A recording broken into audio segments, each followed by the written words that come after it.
할렐루야, 사랑 성도 여러분, 반갑습니다. 12월 2일 매일의 묵상 삶의 변화. 오늘은 고린도전서 6장부터 9장까지의 말씀을 함께 읽고 묵상하도록 하겠습니다. 자, 여러분 한 주간 또 일상 가운데 수고 많이 하셨고요. 또 행복한 주말, 영육이 성령의 충만함으로 채워지는 그런 주말 되시길 바라고요. 내일 또 함께 모여서 예배드리는 그 모든 시간들을 기도함으로 잘 준비되는 우리 포에마 교회 또 성경 있는 모든 성도님들 되시길 축복합니다. 자, 고린도전서 6장에는요. 이제 1절 초반 1절부터 11절에는 세상 법정으로 나아가지 말라라는 권면이 있습니다. 1절부터 또 이 11절까지의 세상 법정으로 나가지 말라라고 했을 때 그 법정으로 나아가는 주제들이 뭐였냐는 거예요. 이 당시의 고린도 성도들이 교회 안에서의 문제가 해결이 되지 않고 이 문제가 세상 법정, 송사, 그러니까 고소고발이 이루어지는 그런 재판장까지 가게 되는 그 가장 중요한 이유는 무엇이었냐면 재물에 대한 탐심이었다라는 거예요. 이것이 너무나도 서로 가득하니까 이 유익을 구하기 위해 자기의 이익을 구하기 위해서 싸우는 그 부분들이 지금 세상 법정까지 나아가고 있다라는 것을 이제 바울이 알고 그러지 말라는 거죠. 여러분 거기서 이제 중요한 단어가 8절이에요. 너희는 불의를 행하고 속이는구나라는 이제 그 8절의 말씀이 나오는데 속이는구나에 대한 원어가 바로 그거예요. 재정적 탐심을 가지고 있는 단어라는 거예요. 서로 그것을 더 욕심을 가지고 이렇게 상대방의 것을 더 빼앗고 자신의 이익을 더 많이 채우려고 하는 그런 속임, 그런 것 때문에 서로 속고 속이는 상황 가운데 재판장으로 나아가게 되어지는 상황들이 고린도 교회 성도들 간의 그 관계 속에 너무 많이 이루어지고 있었다라는 겁니다. 그래서 교회 안에 범죄가 일어났고 세상의 법을 어겼는데도 불구하고 세상 법정에 나가는 거 이건 부끄러운 일이고 성경에서 하지 말라고 했으니 그것을 쉬쉬하고 덮고 교회 안에서 해결하자. 이거는 거의 뭐 TV에 나올 만한 이야기들 아닙니까? 또 그런 이야기도 우리가 얼마나 많이 접했습니까? 세상의 법을 어겼으면 목회자도 누구든 세상의 법정에 가서 또 벌을 받아야죠. 응당한 벌을 받아야 되고요. 교회적인 법도 어긴 것이 되기 때문에 교회 치리도 마땅히 받아야 된다는 겁니다. 그 죄를 지었으면 죄값을 치러야 되는 것이죠. 그런데 이 세상 법정에 나아가지 말라는 것을 잘못된 부분으로 이 본문을 가지고 해석해서는 안 된다는 겁니다. 이 교회 안에 인간적, 세속적 탐심이 너무 많이 들어왔다라는 것이 가장 큰 주제라는 거예요. 그런 어떤 세속적 문화, 세상적 문화 가운데 휩쓸려 동화되어져서 그런 하나님의 가치관, 그런 복음적 그 진리, 그 다음에 성경적 그 모든 것들을 다 무너져버린 그런 고린도 교회 실상에 대해서 지금 이야기하는 거라는 거죠. 그러니까 단순하게 재판의 어떤 현장으로 나가지 말라, 겉으로 보이는 어떤 물리적인 어떤 행동들을 하지 말라, 이런 어떤 차원보다는 더 깊이 들어갔을 때에 그 고린도 교회 안에 있었던 세속적 문화에 대한 지금 권면과 다시 돌아오기를 바라는 그런 책망의 말씀들이 있는 것이죠. 그래서 이제 12절부터 마지막 20절에도요. 그런 부분이 나옵니다. 12절 보면 모든 것이 내게 가하나 다 유익한 것이 아니요 모든 것이 내게 가하나 내가 무엇에든지 얽매이지 아니하리라. 이것이 이제 바울이 갖고 있는 균형 감각이죠. 예전에 로마 교회 이야기할 때도 그 유대인 크리스천들 또 이방인 크리스천들 한쪽은 너무 얽매여 있고 한쪽은 너무 이 자유롭게 좀 방종 그 선을 넘어서는 그 자유의 선을 넘어서는 방종까지 나아가는 그런 모습들 가지고 이제 균형을 자꾸 맞추려고 하는 바울의 그런 어떤 마음들이 이제 하나님의 마음으로 전해지고 있는 것입니다. 그래서 모든 것이 가하지만 다 좋은 게 아니야. 그리고 모든 것이 가하지만 내가 또 얽매이지 않아. 그러므로 뭐예요? 지금 세상적 가치관을 따르지 말고 성경적 가치관을 따르라는 거예요. 얽매이는 거, 그죠? 또 모든 것이 가하고 다 좋은 것이 아니라 그 자유라고 내가 생각하는 자유라고 다 좋은 것이 아니라는 것을 성경적 기준으로 자꾸 판단하라는 거죠. 왜? 19절 너희 몸은 너희가 하나님께로부터 받은 바 너희 가운데 계신 성령의 전인 줄 알지 못하느냐.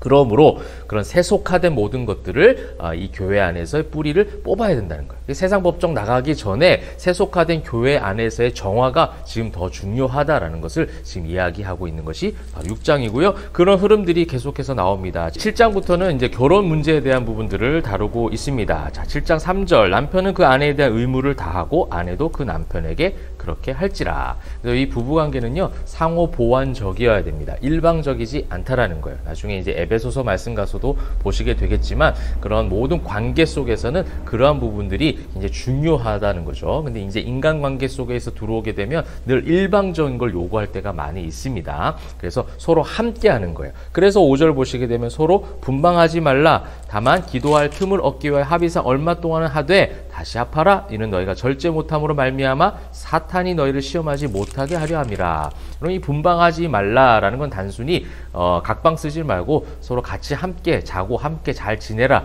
뭐 이런 어떤 부분만 이야기하는 것이 아니에요. 이 분방하지 말라는 헬라어 단어는요, 속이지 말라는 거예요. 그러니까 한마디로 이 분방하다라는 것은 약탈하다라는 의미를 갖고 있거든요. 서로의 마음을, 또 서로의 어떤 그 권리를 약탈하고 속이는 것이죠. 그렇게 하다 보면 이제 간음죄로 흘러가는 것이죠. 그렇게 속이다 보면 서로 부부 관계에 금이 가게 되어지고 신뢰가 깨어지게 되는 것이죠. 그래서 서로 이 부부 관계에 대한 그런 신뢰, 서로의 그 상호 보완적인 관계에 대해서 이야기하고 있습니다. 그러면서 이제 바울은 이야기해요. 모든 것이 다 답이 될 수는 없다. 그러므로 무조건 다 결혼하라. 또 어떤 경우에 바울은 자신은 결혼을 하지 않았잖아요. 복음을 전하는 자신의 이 사도적인 어떤 선교사적인 어떤 사명을 감당하기에는 가정이 있어서는 좀 어렵기 때문에 바울은 일찌감치 그 모든 것들을 다 포기하고 그렇게 복음을 향해 달려가는데, 또 그것을 또 다 답이라고 얘기할 수 없다. 다 그렇게 하라는 얘기가 아니다. 근데 내 입장에서 내 어떤 삶에 맞추어서 그렇게 해보니 이것이 더 맞더라는 것이고, 이러한 길을 주님께서 나에게 예비하셨다는 거예요. 그것을 오늘 표현에 은사라고 표현하고 있습니다. 7절, 나는 모든 사람이 나와 같기를 원하노라. 그러나 각각 하나님께 받은 자기 은사가 있으니 이 사람은 이러하고 저 사람은 저러하니라. 이것이 중요한 바울이 갖고 있는 신학이에요. 예수를 온전하게 만난 사람이 가지고 있는 온전한 신학적 관점이라는 거예요. 이것이 공동체를 바라보는 바른 공동체에 대한 모습이라는 것이죠. 이 사람은 이러하고 저 사람은 저러하고 각각의 주신 은사가 너무나도 다 다양하다라는 거예요. 근데 그런 것들을 인정하지 않는 문화가 고린도 교회 가운데 너무 많이 있었다는 거예요. 결혼에 대한 부분도 너무 그냥 판단하고 정죄하는 쪽으로, 또 그 결혼하지 않는 것 역시도 또 비판하고 업신여기는 모습으로 계속해서 그런 부분이 나오니 이러하든 저러하든 다 괜찮다. 결혼하느냐 안 하느냐 이것도 다 중요한 이야기겠지만 결혼 생활이 더 중요하지 않습니까? 여러분, 그거예요. 우리가 예수를 믿고 신앙인이 되었다라는 거, 그거는 우리의 공로가 없어요. 우리가 잘한 것이 아무것도 없습니다. 오로지 하나님의 은혜요, 하나님의 공로입니다. 그렇다면 우리는 이제 생각해야 될 게 뭐예요? 고린도전서에서 계속해서 반복하고 있는 거, 성도의 생활입니다. 그죠?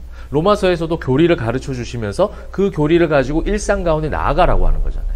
신약 성경 요지는 그거예요. 예수를 믿었으며 예수를 경험했으면 주님 다시 오시는 그날까지 어떤 균형 잡힌 모습으로 성도가 일상 가운데 생활을 할 것이냐, 세상의 문화와 세상의 가치관에 휩쓸려 살아갈 것이냐, 아니면 그것에 대한 정확한 구별과 정확한 구분을 하고 분별을 하고 주님의 거룩한 전이 된 그 성도의 모습으로 그 모습답게 살아가느냐, 이것을 지금 계속해서 우리가 교훈 삼고 이런 관점으로 이 바울의 모든 서신서를 읽으시면 좋을 것 같습니다. 그래서 이제 뒤에 보시면요, 부르심에 대한 단어가 굉장히 많아요. 부르심을 받은, 또 부르심을 받은 자, 부르심을 받은 그대로 부르심을 받았느냐. 그래요, 이거예요. 하나님께서 우리를 부르셨어요. 그죠? 우리의 은사, 우리의 의, 우리의 계획, 우리의 생각으로 살아가는 것이 아니라 주님의 부르심을 받아서 성도가 되었다는 거예요. 그래서 그 부르심에 합당한 것에 더욱더 초점을 맞추라는 거예요. 아까 6장 재판하지 말라, 재판에 초점을 둔 것이 아니라 그 재판하게 만드는 세속화된 교회의 문화, 성도의 세속화된 그런 모든 생활들, 이런 부분들을 정화하라는 것이 초점이었다면 7장도 결혼에 대한 부분으로 이제 이야기를 시작하긴 했지만, 결혼하냐 안 하느냐가 중요한 것이 아니라 그렇게 서로 부부의 관계 속에서 결혼해서 부르심을 받은 그 하나님의 그 성도답게 서로 말하고 보듬어주고 서로 신뢰하는 관계 속에서 살아가느냐, 이 부분을 지금 다루고 있는 거거든요.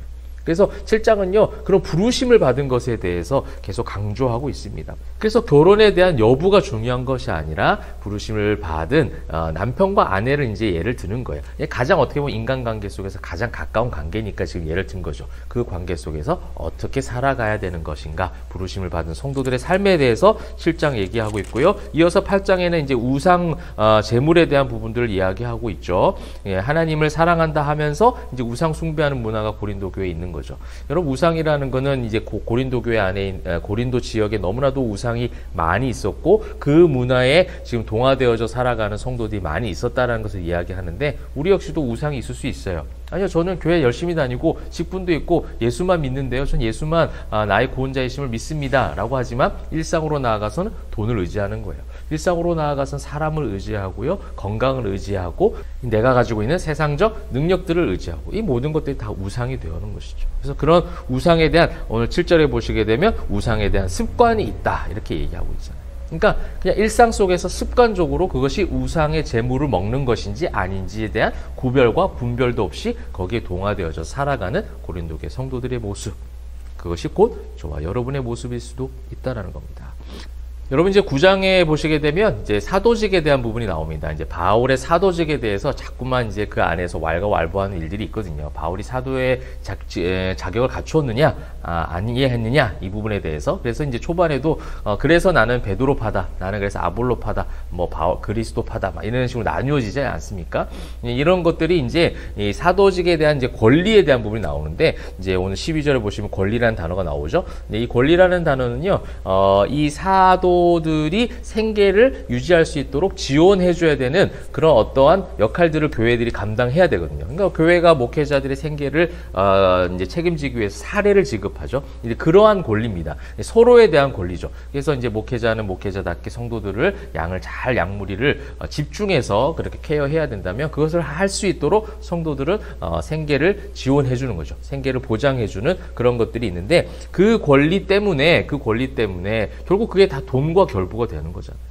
여러분, 교회 안에서도 그렇지 않습니까? 목회자들도요, 잘 해오시다가 마지막에 막판에 이 권리를 찾으려고 하다가 성도들과 부딪히고 깨어지는 상황들이 얼마나 많이 있습니까? 결국 다 그 부분이라는 거예요. 고린도 교회도 지금 그것이 나오고 있죠. 근데 바울은요, 어떻게 했어요? 그래서 자신은 텐트 메이커로서 자비랑 어떤 목회를 했던 거예요. 이런 것들 때문에 문제가 생길 만한 것들이 있다면 나는 아예 문제로 삼지 않겠다, 문제로 시작하지 않겠다라는 거예요. 그래서 그 권리를 가졌지만 우리가 이 권리를 쓰지 아니하고 범사에 참는 것은 무엇 때문에 참을 수 있어요? 그리스도의 복음에 아무 장애가 없게 하려. 복음으로 말미암아 가능하다는 거예요. 14절 보십시오. 주께서도 복음 전하는 자들이 복음으로 말미암아 살리라 명하셨느니라. 그 생계를 지원해줘야 되는 교회 입장도 복음으로 말미암아. 목회자들도 마찬가지예요. 그것을 받아 마땅하다라는 것을 주장해서 주십시오 하고 요구하고 주장하는 것이 아니라 그 관계 속에서 함께 복음으로 말미암아 합당한 삶을 살게 되면 서로 함께 그렇게 동력하며 살아가는 관계가 되어지는 것이죠. 목회자는 목회자들답게 그 양무리를 정말 목숨을 다해서 잘 감당하고 그들을 케어하고, 성도들은 또 그 목회자를 존경하는 마음으로 함께 그 생계를 지원하고 그 살아갈 수 있도록 공생하는 모습들이 있는 것이죠. 그래서 이제 헛된 싸움들을 하고 있다라는 것이 이제 뒷부분에 나오고 있죠. 25절 보시면 이기기를 다투는 자마다 모든 일에 절제하나니 썩을 승리자의 관을 얻고자 하되 우린 썩지 않을 것을 얻고자 하노라. 그러므로 나는 다름질하기를 향방 없는 것 같지 아니하고 싸우기를 허공을 치는 것 같지 아니하며. 그래서 세상에 그런 헛된 것을 가지고 싸우지 말고 정말 성경적 가치, 복음으로 말미암아 나아가라라고 하는 본질적 요소들이 오늘 6장부터 9장까지 나오고 있습니다. 이 시대 우리 교회와 성도들에게 주시는 너무 중요한 메시지가 오늘 너무 많이 담겨져 있습니다. 그래서 잘 읽어보시고요. 그것이 우리의 삶에 실천과 적용이 되어지고, 그 실천과 적용은 인간적 결단이 아니라 복음으로 말미암아, 그죠? 그리스도 안에서 이 모든 것들이 선하게 회복되어지고 그렇게 이루어지시기를 주님의 이름으로 축복합니다. 기도하겠습니다. 사랑과 은혜가 풍성하신 하나님 감사합니다. 복음으로 말미암아 우리가 성도되었음을 믿고 그 성도된 사람들답게 부르심에 합당한 열매를 맺어갈 수 있도록 인도하여 주시옵소서. 감사드리며 살아계신 예수 그리스도의 이름으로 기도합니다. 아멘.